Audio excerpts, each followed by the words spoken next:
Where is Andy Stanley at theologically?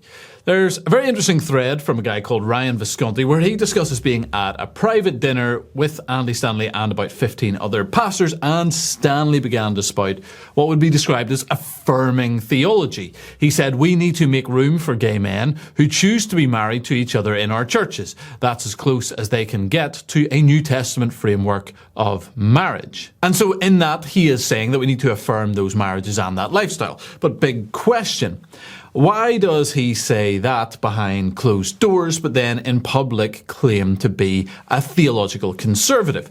Well, he explains this tactic in the 2022 Drive conference talk, where he says, don't take people's church away from them unnecessarily. He goes on to explain that if you come out as affirming, then people will feel like they have to leave. He says, instead, your job is to nudge. It is not to announce.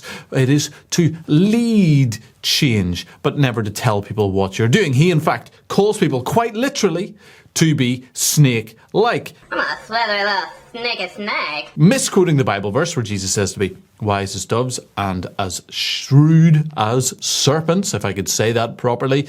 But in that, Jesus is talking about how you deal with the world, not how you deal with the church. His book, Irresistible, does the exact same thing. He talks about unhitching Christianity from the Old Testament. And on the surface, it sounds like this is a strategy for simplifying evangelism. But in fact, you'll see that he's actually gradually moving his people away from viewing the Old Testament as a source of authority. Snake-like is the exact right word. What he is advocating for here is the exact opposite of the role of a biblical pastor. Biblical pastors are supposed to be clear and upfront and honest and direct about what the Word of God says, and Andy Stanley is none of those things.